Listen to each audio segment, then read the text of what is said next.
ما إن ترى إطلالة حتى تقفز إلى ذهنك فورا جميع قصص الرعب والأشباح التي قرأت عنها وشاهدتها على الشاشة.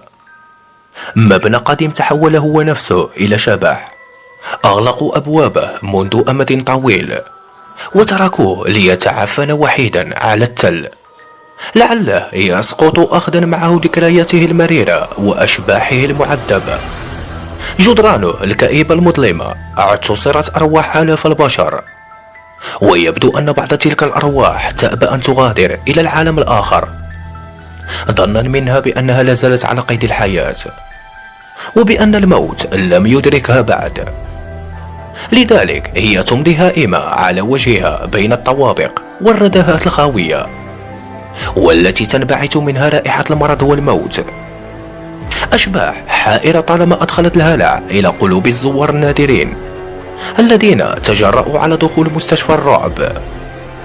خرائب مبنى مصحة ويفرلي هيلز على قمة أحد تلال بالقرب من مدينة لويفيل الأمريكية تنتصب أطلال بناية ضخمة ذات 5 طوابق، أطلال تبعث شعورا بالوحشة في قلب من يراها، لأنها غارقة في الظلام ومهجورة إلا من بعض الحيوانات والطيور، والتي اتخذتها ملجأ ومنزلا لها.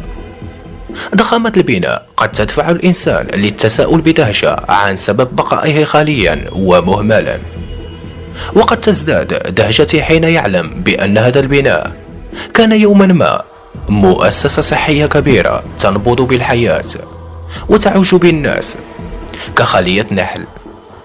لكن فجأة توقف كل شيء، وغادر الجميع على عجل تاركين الطوابق والردهات المزدحمة بالناس لتتحول إلى فضاءات خالية غارقة في الظلام والصمت. لكن مهلا يبدو أن البعض لم يغادر. أحيانا كانت هناك كرة جلدية تتدحرج فجأة وسط الظلام ليثبت خلفها صبي صغير يرتدي سروالا قصيرا كسراويل المدارس.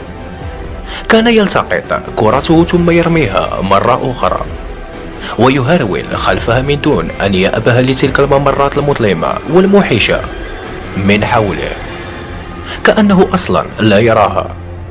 هناك أيضا فتاة صغيرة تنسل بخفة ورشاقة بين الغرف الخاوية، بالكاد تدركها العين، لكن ضحكتها الطفولية كانت ترن في المكان مثل الجرس.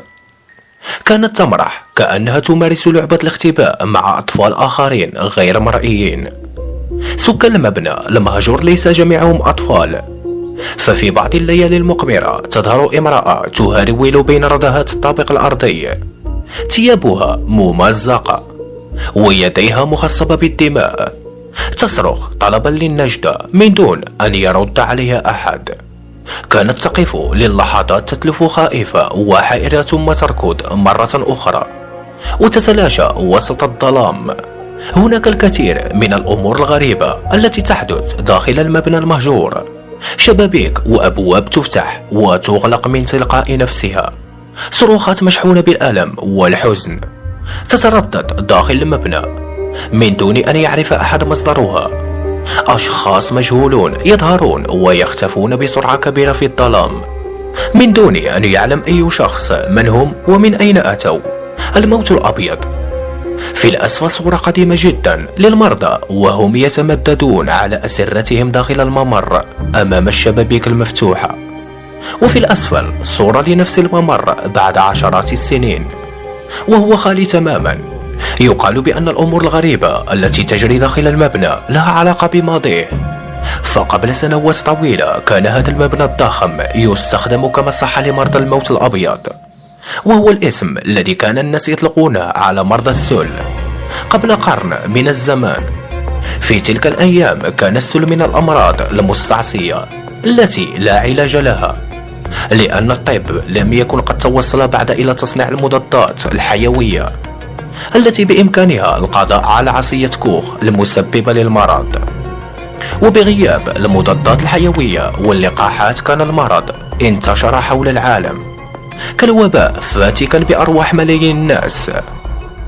كان أطباء ذلك الزمان يعتقدون بأن علاج السل الوحيد يمكن في الراحة التامة والتعرض المباشر لأشعة الشمس واستنشاق الهواء النقي الخالي من التلوث. ولهذا السبب أنشئت العديد من مصحات معالجة السل في المناطق الريفية المعروفة بويفرلي بنقاء هوائها. وقد كانت مصحة ويفرلي هيلز في إحدى تلك المصطلحات التي سميت هيلز ساناتاريوم على أنقاض شيدت في ريف ولاية كنتاكي عام 1910. مدرسة ريفية قديمة يعود تاريخها إلى القرن ال19. كانت مصحة خشبية وصغيرة الحجم تتألف من طابقين و20 سريرا لكل منهما، لكن في عشرينيات القرن الماضي بسعة المنصرم مع انتهاء الحرب العالمية الأولى وعودة آلاف الجنود المصابين بالسل من جبهات القتال في أوروبا، تفشت موجة جديدة وشرسة من الوباء، وسرعان ما اجتاحت أجزاء كبيرة من الولايات المتحدة الأمريكية. وكانت لمدينة ويرفيل في ولاية كنتاكي حصة الأسد من حيث نسبة الإصابات بسبب المستنقعات المحيطة بها، والتي خلقت جوا وبيئة مثالية لانتشار المرض. ولأن المصحة القديمة لم تعد تتسع لأعداد المصابين الكبيرة، لذلك قررت الحكومة عام 1924 بناء مصحة كبيرة إلى جانب المصحة الخشبية القديمة في ويفرلي هيلز. واعتبرت المصحة الجديدة واحدة من أحدث وأضخم مصحات علاج السل في الولايات المتحدة الأمريكية، إذا كانت تتألف من 5 طوابق عند افتتاحها رسميا عام 1926. 400 طوابق مبنية بالقرميد الأحمر وتستوعب أكثر من مريض. نفق الموتى، الأطباء كانوا يجرون تجارب عجيبة على المرضى. كما أسلفنا فإن الأطباء في مطلع القرن الماضي كانوا يعتقدون بأن الشفاء الوحيد للسل يمكن في التغذية الجيدة والراحة التامة والتعرض لأشعة الشمس والهواء الطازج النقي بصورة مستمرة. وفي الحقيقة فإن العديد من مرضى ويفرلي هيلز استعادوا عافيتهم وغادروا المصحة، لكن هناك المئات أيضا الذي لم يعالجوا فماتوا. كانت طرق العلاج بدائية وقاسية أحيانا. كان المرضى يسحبون على أسرتهم يوميا ليوضعوا قبلة شباك كبير مفتوح من أجل التعرض للهواء النقي وأشعة الشمس. هذه العملية كانت تجري يوميا لساعات طويلة، ومهما كانت طبيعة الجو حتى في الشتاء عندما تهطل الثلوج وتتدنى درجات الحرارة لما دون الصفر، كان المرضى يوضعون قبالة هذه الشبابيك وهم يرتجفون من شدة البرد. وبسبب طبيعة المرض الغامضة آنذاك، كان الأطباء يستخدمون مرضاهم أحيانا كفئران التجارب. كانوا يخلعون ضلع أو ضلعين من القفص الصدري للمريض لكي يتركوا للرئة مساحة أوسع للتمدد والتنفس. وفي بعض الأحيان كانوا يتركون الصدر مفتوحا لكي تتعرض الرئة لأشعة الشمس مباشرة. والأغرب من ذلك هو أنهم كانوا يقومون في بعض الحالات المتأخرة للمرض بإدخال بالون إلى رئة المريض ثم ينفخونه لكي تتوسع الرئة. كان الذين يتماثلون للشفاء تماما يغادرون المصحة ليتلقاهم ذويهم بالأحضان عند البوابة الرئيسية. أما أولئك الذين يقضون نحبهم داخل المصحة فكان يغادرون عبر نفق طويل ينحدر لمسافة 150 متر أسفل المصحة نحو بوابة صغيرة تقع عند قاعدة التل التي تنتصب فوق المصحة. كانت جثث المرضى تسحب ويتم إخراجها عبر هذا النفق لكي لا يراها بقية المرضى فتخور معنوياتهم، لأن الأطباء في ذلك الزمان واليوم أيضا يعتقدون بأن معنويات المريض لها الدور والأكبر في التعافي والشفاء. ويقال بأن بعض العاملين في المصحة كانوا يتعاملون مع جثث الموتى برعونة وعدم احترام لحرمتها، فكانوا يقومون بسحلها ودحرجتها كالبراميل إلى أسفل النفق ليكدسوها مع بقية الجثث. وبسبب هذه التصرفات اكتسب هذا النفق سمعة سيئة، ودارت الكثير من القصص المخيفة حوله. بحسب بعض الإحصاءات فإن عدد المرضى الذين ماتوا داخل المصحة خلال نصف قرن من الزمان يقدر بحوالي 64 ألف شخص. أما السجلات الرسمية للمصحة فتشير إلى 10,000 فقط. وفي واقع الأمر كان عشرات المرضى يلفظون أنفاسهم يوميا في أوج تفشي الوباء. لكن ثلاثينية القرن المنصرم شهدت انحسار المرض بشكل كبير، وأدى تصنيع المضادات الحيوية في الأربعينات إلى تقلص عدد المرضى إلى درجة انعدمت الحاجة معه إلى مصحات ضخمة ومكلفة مثل مصحة ويفرلي هيلز التي أغلقت أبوابها تماما كمصحة لعلاج السل عام 1961. لكن تم افتتاحها ثانية عام 1962 كمستشفى لعلاج ورعاية المسنين تحت اسم ويدهافن جيرياستريس أوسبيتال. ولعقدين من الزمان كان الغموض يحيط طبيعة عمل المشفى الجديد الذي دار حوله الكثير من اللغط. البعض زعموا بأن تجارب سرية تجري داخله، فيما زعم آخرون بأنه متخصص بعلاج الأمراض العقلية. وصار الكثير من الناس يعتقدون بأن مستشفى المجانين. وبعيدا عن الشائعات والتكهنات فإن أمور غير طبيعية جرت فعلا داخل المستشفى وأدت إلى إغلاقه نهائيا عام 1981 على إثر فضيحة متعلقة بتعذيب وإيذاء المرضى. وبعد إغلاق المبنى تنوب على امتلاك المبنى عدة أشخاص، ويقال بأن المالك الثاني أراد هدمه لإنشاء مجمع سكني مكانه، لكن قانون الولاية كان يمنع هدم المباني الأثرية. لذلك بذل المالك جهده لكي يسقط المبنى من تلقاء نفسه، فشجع المشردين على تخريبه وسرقة محتوياته، وقام بحفر خندق مائي حوله لتخريب أساسياته. لكن بالرغم من كل ذلك ولسوء حظ المالك فإن المبنى أبى أن يسقط وظل صامدا. بدأ أنه أصيب بخراب كبير بطبيعة الحال، وتحول إلى مبنى كئيب موحش، وراح الناس يتناقلون قصص غريبة عما يجري داخله. فالعديد من المشردين الذين كانوا يدخلون المبنى ليلا من أجل المبيت أو السرقة شاهدوا في ردهاته وممراته المظلمة أمور جعلتهم يفكرون مرتين قبل أن يتقربوا منه مرة أخرى.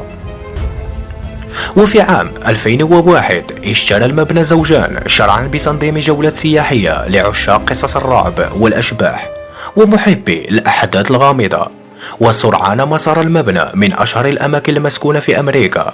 أخذ الناس يتحدثون عن الأصوات الغريبة والمجهولة المصدر التي تتردد بين جنباته، الأبواب التي تغلق وتفتح من تلقاء نفسها، والمصابيح القديمة التي تضاء رغم أن الكهرباء مقطوعة عن المبنى منذ عقود، وصرخات الرعب القادمة من نفق الموت الموجود أسفل المبنى.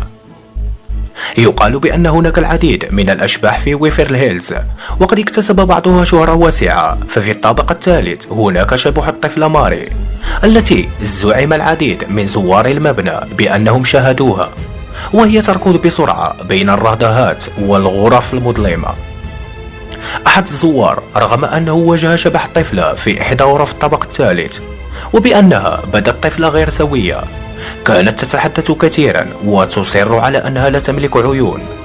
وقد تملك الرعب من الرجل إلى درجة أنه غادر المبنى على عجل وأخذ يتجنب حتى مجرد المرور بالقرب منه. هناك شبح طفل آخر لا يقل شهرة عن ماري، أنه شبح طفل يسميه الناس بوبي، ويقولون أنه يجري عبر ممرات المبنى الموحشة مطاردا كرته الجلدية القديمة. لكن ليس الجميع شاهدوا بوبي، فالبعض سمعوا صوت كرته فقط. هناك أيضا بعض الزوار الذين سمعوا أصوات أطفال تصدر عن سطح المبنى، أصوات تترنم بأغاني قديمة وضحكات جديلة كأنها صادرة عن مجموعة من الأطفال يلعبون ويمرحون. البعض ظن للوهلة الأولى بأن هناك حقا مجموعة من الأطفال تلعب فوق سطح المبنى، لكنهم صدموا عندما علموا أن المبنى خالي تماما، وتملكهم رعب شديد حين علموا بأن الأطفال المصابين بالسل كانوا يؤخذون إلى سطح المصحة. للتعرض إلى أشعة الشمس، وأن العديد من أولئك الأطفال ماتوا داخل المصحة أثناء تفشي وباء السل في عشرينيات وثلاثينيات القرن المنصرم. مطبخ المصحة لم يتبقى منه شيء يدل أنه كان يوما ما مطبخا عامرا يغص بما لذ وطاب من الأطعمة. القاعة اليوم خالية تماما، تزداد جدرانها بالشقوق الطويلة واختفى سقفها تماما. لكن العديد من زوار المبنى أقسموا بأنهم شاهدوا شبحا لرجل يرتدي ملابس بيضاء تشبه ملابس الطباخين يمشي داخل القاعة، وأحيانا يدفع عربة الطعام في خرائب الكافيتيريا القريبة من المطبخ. هناك من سمعوا صوت خطواته تتردد داخل القاعة من دون أن يروه، لكن معظم الزوار قالوا بأنهم شموا رائحة خبز حار تصدر من خرائب المطبخ كأن خبز أخرج من الفرن توا.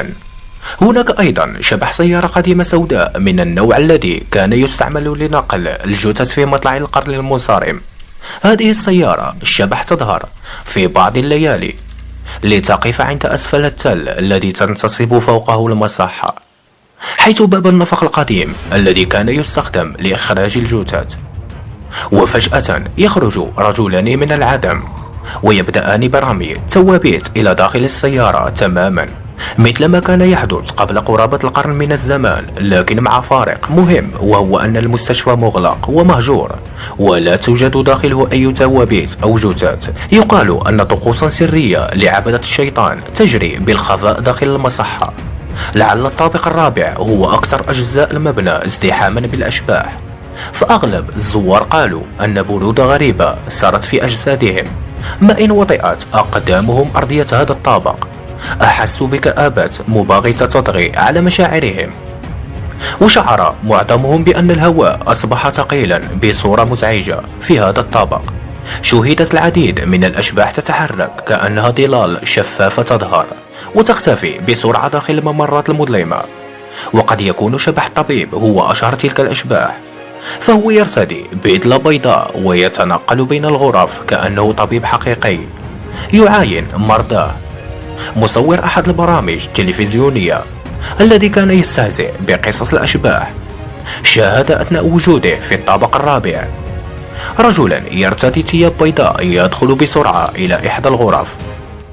في البداية ظن المصور بأن هناك رجل حقيقي يتجول في الطابق، لكن عندما لحق بالرجل إلى الغرفة التي دخل إليها وجدها خالية تماما، وحين أدار وجهه نحو الممر شاهد نفس الرجل يدخل إلى غرفة أخرى. المصور أحس بشعر جسده ينتصب من الرعب، فغادر بسرعة رافضا الاستمرار بالتصوير والدخول إلى المبنى مرة أخرى. سر الغرفة رقم 502. المكان أكثر رعبا داخل المصحة، الغرفة 502.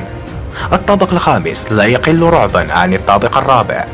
عادة ما تتردد داخله أصوات غريبة وموحشة، خصوصا في بعض أجنحته، والتي كان يحبس فيها مرضى السل الذين أصيبوا بالجنون. أما الأجنحة الأخرى فكانت مخصصة للأطفال ولسكن الممرضات. وفي هذا الطابق تقع أكثر الأماكن رعبا في المبنى، إنها الغرفة الشهيرة رقم 502. قصة هذه الغرفة تعود إلى عام 1928 عندما كانت تسكنها إحدى الممرضات الشابات التي انتحرت لأسباب مجهولة. شنقت نفسها داخل الغرفة وبقت معلقة لفترة طويلة قبل أن يعثروا عليها. الفتاة كانت عازبة، لكن الأطباء الذين شرحوا جثتها اكتشفوا بأنها كانت حامل عند انتحارها، وما زال الغموض يلف ظروف حملها وانتحارها حتى يومنا هذا. لكن القصة الغرفة لا تنتهي هنا، فبعد 4 سنوات على حادث انتحار سكنت في نفس الغرفة ممرضة أخرى، والغريب أنها هي أيضا انتحرت لأسباب مجهولة. خرجت من غرفتها في أحدى الليالي ورمت بنفسها من فوق سطح المبنى، فهوت ميتة في الحال.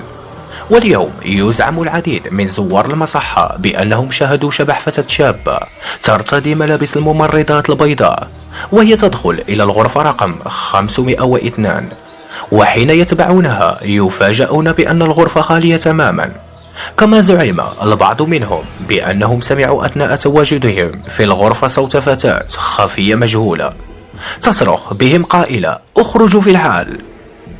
سمعة المبنى المخيفة لا تقتصر على قصص الأشباح فقط، فقد سرت شائعات في السنوات الأخيرة بأن بعض الجماعات السرية مثل عبدة الشياطين اتخذوا المبنى مقرا لممارستهم وطقوسهم السحرية والشيطانية. لذلك قام مالك المبنى الجدد عام 2008 بإحاطته بسياج حديدي، وتم نصب كاميرات مراقبة ووضع حراس يراقبون على مدار الساعة. لا أحد يعلم لماذا هذه الحراسة المشددة على خرائب مبنى مهجور وماذا يحدث في الداخل، لكن هناك أخبار عن عزم الملك الجديد لتحويل المبنى إلى فندق 4 نجوم وإعادة تأهيل الطابق الرابع ليعود بالضبط كما كان في عشرينيات القرن المنصرم.